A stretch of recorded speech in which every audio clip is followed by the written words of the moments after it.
Goals, red cards, and rain in the League of Ireland as Derry City made heavy weather of beating Shelbourne to go top of the table, while Shamrock Rovers recorded their first win of the season. I'm Aidan O'Hara. I'm joined in Independent.ie from Oriel Park by Daniel McDonnell, and what turned out to be Shamrock Rovers' most comfortable night of the season, Dan. Yeah, I mean, I sort of made the point in my report. I mean, there's the form book wouldn't have predicted this one. Shamrock Rovers have a terrible record up here. They haven't won since 2020, but that was against the second Rovers or a second string Dundalk side. So it's really August 2018 when they last won a sort of a properly contested game between the sides. So I mean, a 4-0 win is a it is a statement. Although the one thing you would say from the Dundalk point of view, a lot of unhappiness around the first half. Red card for Robbie Benson. I think refereeing is going to be a theme of the evening review, and they certainly felt that influenced the game. Put it this way, Dundalk can be a pretty angry place when the team isn't going particularly well. But it was one of those at full time where like the players were like largely applauded off the pitch. So there was almost an acknowledgement that this was you're playing the champions with 10 men. It's going to be tough. Yeah, and as you said, refereeing is going to be an issue. Shells and Derry, the comments from Damien Duff afterwards, the quote here: "I don't accept the standard of refereeing in this country." Red card for Paddy Barrett. It was a second yellow. It was a very strange one. It looked like one of those ones where if the referee thought it was a deliberate elbow, then it should have been a red card. If he didn't think it was a deliberate elbow, then it should have been nothing. It seemed very strange to get a second yellow, but like I'm not sure what the weather was like in Dundalk. Down in Dublin, we're quite close to Talca Park here. The weather was absolutely brutal. It was just one of those kind of war of attrition games, but it's a game that Shells left the field very, very frustrated at the game. Yeah, and I have seen some of Damien Duff's comments post-match about refereeing, and I think it's fair to say there'll be quotes on Saturday morning from Stephen O'Donnell along similar lines, because the Robbie Benson one, maybe for people who haven't seen it, it was a sort of a high boot and a challenge with Lee Grace. First glance it was harsh. Replays maybe suggested no, maybe not so harsh, but I think more angles will be produced, and Dock will have to consider whether they can appeal. Shells won't be able to appeal, I don't believe, because it's a second yellow. I think it's only for a direct red. So as a consequence, they just have to sort of grin and bear it. And it's costly. I mean, I suppose, I did a piece a couple of weeks back on the high number of yellow cards. I think that slowed down a little bit. But it is, what it doesn't take away is that even in refereeing circles, there would be a general discussion about maybe the panel being shallow enough at the moment. And you're seeing contentious decisions. Damien Duff's line is everything is rising, standards rise. The refs need to come with it, I suppose. Refs will say they have a tough job, and they do. And I'm always conscious of a pylon on referees. Isn't always beneficial, but you clearly have to. If there's contentious decisions affecting games, then they have to come under scrutiny too. Yeah, I think, again, just watching on TV tonight, this is always the case. I mean, the referees get it in the neck, and I'm not saying the decisions were right, but certainly some of the antics of the players. And this goes on. This is, I think, when players kind of sense that a referee might be, you might be able to perhaps influence them with a scream or a roar or whatever. And you saw there was several times from both sets of players in the Derry and Shells game where, players are manufacturing a foul, hitting the ground, their benches are up in arms in the hope of trying to get the other player booked or sent off or whatever it may be. So, it's easy to say in some ways there's an element of responsibility with the players, but this is always happening in football. It always has happened, and it's very difficult to completely pin the blame on referees. But there, at the same time, there are, I saw straight away, there were people on talking about the Dylan Connolly red card that Shells benefited from against Bohemians. That was, and the kind of whataboutery doesn't help raise the standards, I don't think.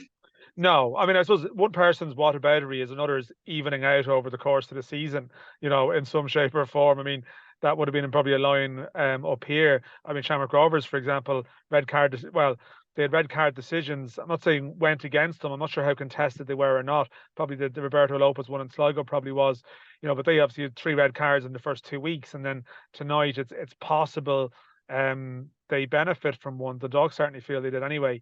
And yeah, that's it. I mean, I suppose part of it is playing the game as well, though. Part of it, as you would say, is players acting up.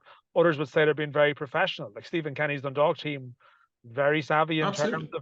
of how they played the game. I mean, that Robbie Benson one tonight was directly in front of the Shamrock Rovers bench. I do believe if that happens in the far corner flag near the Dundalk fans, and away from the Shamrock Rovers bench, I kind of wonder, is the decision different? But again, the Yeah. refs are only human. I mean, interestingly, the ref in the Dundalk game was Arnold Hunter, who's basically been signed by the League of Ireland this year. He was a FIFA ref panel in the IFA up north, and for whatever reason has left there and is down here now. But I suppose the broader picture of it is refereeing decisions is a big theme. I'd say Shamrock Rovers people come in, they've had a big win. I'm sure part of them was looking at seeing that Derry have won as well, because Shells are a tough side to play against. Shamrock Rovers have dropped points in Talca, and Derry haven't. And I think it's been a tough week for them. Alan Reynolds is going, your number two, who's a big part of their setup, and that's significant. But a big win for them in terms of momentum, because I don't think too many teams are going to come away from Talca with full points this year. The other win of the night was Pats beating UCD 3-0, a game that was subject to a pitch inspection. But I mean, Pats are now in 8th, but they're in a point of Sligo Rovers in 4th. It's really, really tight there in that patch, and good win for Pats, albeit probably expected against a struggling UCD. Yeah, I think there might be 3 points even between 3rd and 8th potentially. It's certainly very, very tight anyway. And it reflects, the pecking order of teams is taking a while to shape up. I'm not sure if there's much more you can say about this. I think UCD are going to have a long, hard year. It's not ideal. But they're there in merit. They won the playoff, but they were possibly always going to lose some of the players who inspired their incredible comeback last year. And it may well be it's just too big of a cross to bear. Yeah, and Cork City won the other game of the night. The second own goal in 2 games, I believe, costing Cork a couple of points. And they think they had Aaron Bulger back, which is going to be a big boost for them. Yeah, no, that's going. Obviously, that was a scary incident in Tala. Yeah, I think there'll be disappointment for Cork. I think we spoke about it beforehand. It's probably one of the fixtures you're thinking, okay, at home, you're going to need to make a statement. They sit second from bottom. Like look, it's very early days to start making conclusions, but it's very hard to see an obvious team that's going to be second from bottom. So with that closeness in the table we talk about there, it could be a right old scrap, and Cork v Drogheda could become an even more important fixture as the season progresses. And Bows, of course, have a chance to go back to the top of the league against Sligo on Saturday night. We've had a Bows fan known to both of us on moaning that we didn't preview the game. We said we'd preview it tonight. So, I mean, Sligo are still going to be a tough game for them to get themselves. I know they're level 1 point with Derry. Bows have been in good form. How do you see it going? Yeah, there's probably a Bows fan in the media. I mean, do they have fans anywhere else? Like, all their fans are journalists, artists, sort of Johnny Logan, whatever. Any sort of regular people go and follow Bows, I'm not even sure. But no, like it's there is actually a lot of them, because I think this trip to Sligo, the tickets were sold out in absolutely no time. And they do have the small matter of Rovers coming to Dalymount next Friday. So Shamrock Rovers, isn't it? Shamrock Rovers, to be clear. So course, it is yeah. a great, like, I think Sligo Rovers actually have been quietly impressive in some of their games this season. They've and particularly at home, they played well against Shamrock Rovers, albeit coming back with 10 men. But then with 10 men, they beat St. Pat's, and then they had a good performance in Derry, albeit picking up a few injuries. Yeah, I think this is a test for Bows, actually, because probably a lot of people are getting excited and maybe even externally are talking about the Rovers game. It's on TV next Friday. What a night that's going to be.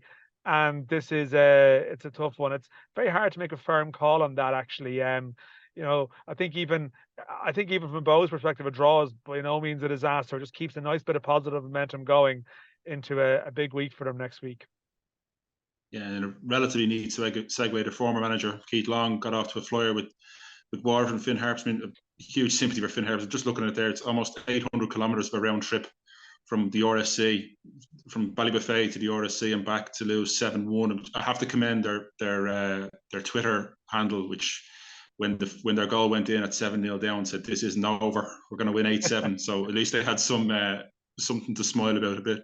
It's dark dark humor, but I mean, like, nothing. Finn Harps were in the Premier Division last year. I mean, I know they've rebuilt considerably, new manager, but that's a worrying one. Like, that's the type of result that maybe Kerry had one in Galway, and you sort of think teams the bottom of the first division suffer those. That's a blow. But yeah, from Waterford, sounds like everyone was buzzing there. I was listening to Keith Long's press conference earlier with Andy Pilley, the Fleetwood chairman, also Waterford chairman, which means all the sort of top dogs were over for the game because it's been a big day and a big week for them. John Walters playing a big part in that Keith Long appointment.